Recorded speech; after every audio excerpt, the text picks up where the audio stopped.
आणि यानंतरची धक्कादायक बातमी आहे बुलढाण्यातून। बुलढाण्यामध्ये धर्म विचारून तरुणाला मारहाण करण्यात येते। मागासवर्गीयांकडून आज खामगाव बंदची हाक सुद्धा देण्यात आली। आरोपींवरती तात्काळ कारवाई करा असं सुद्धा संतप्त नागरिक म्हणतात। धर्म विचारून चक्क एका तरुणाला मारहाण करण्यात आल्याचा धक्कादायक प्रकार बुलढाण्यातील खामगावमध्ये घडलाय आणि याच पार्श्वभूमीवरती आरोपींवरती आता कठोर कारवाई करण्याची मागणी करण्यात येते।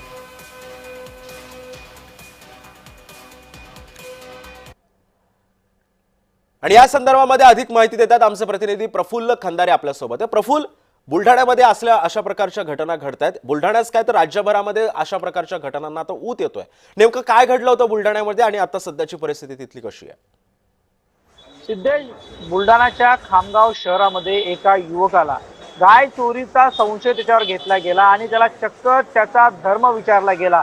त्याची पॅन्ट काढली गेली, कदाचित तो मुस्लिम तर नाही आहे ना अशा संपूर्ण तपासणी करून त्याला बेदम अशी मारहाण केली। या मारहाणीमध्ये या युवकाच्या डोळ्याला गंभीर अशी इजा झाली आहे, त्याच्या नाकाचा हाड देखील मोडला गेलाय आणि आज 3 दिवस उलटून गेले तरी सर्व आरोपींना पकडण्यात पोलिसांना यश आलेलं नाहीये। कुठेतरी पोलिसच या आरोपींना पाठीशी घालतात की काय असा आरोप आता मागासवर्गीय संघटनांकडून केला जातोय। त्यामुळे आज सोमवारी संपूर्ण आंबेडकरी संघटनांकडून खामगाव बंदची हाक देण्यात आली आहे। त्यामुळे सकाळपासूनच शाळा महाविद्यालयांना सुट्टी देण्यात आली। तर हा जो संपूर्ण रोजचा वर्दळीचा जो मार्ग आहे तो देखील आपण पाहू शकतो या ठिकाणी पूर्णतः आपल्याला शुकशुकाट असल्याचं पाहायला मिळत आहे। एकंदरीतच जी घटना घडली अत्यंत दुर्दैवी होती, कुणीही या घटनेचं समर्थन करणार नाही।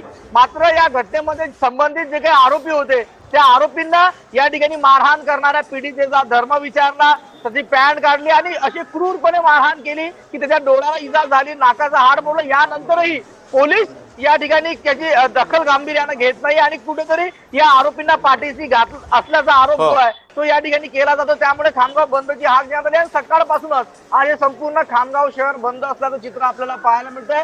खामगावची जी काही शाळा महाविद्यालय आहेत त्यामध्ये विद्यार्थ्यांना आज सुट्टी जाहीर करण्यात आलेली आहे। कुठल्याच प्रकारचा अनुचित प्रकार घडू नये याची खबरदारी जी आहे सिद्धेश पोलिसांकडून घेतली जाते खरी, मात्र आरोपींचा शोध लागेल कधी हा एक मोठा नक्कीच प्रश्न प्रफुल्ल, या त्यामुळे ठिकाणी आता सध्या उपस्थित खामगाव मधली परिस्थिती जरी तणावपूर्वक असली तरी सुद्धा आता तिथे पोलीस प्रशासन अलर्ट वरती आलेलं आहे। त्यामुळे आता हे आंदोलन आणखी काय कुठल्या स्वरूपाचं आता स्वरूप धारण करते हे सुद्धा पाहणं महत्त्वाचं असणार आहे। धन्यवाद तुम्ही दिलेल्या अधिक माहितीबद्दल।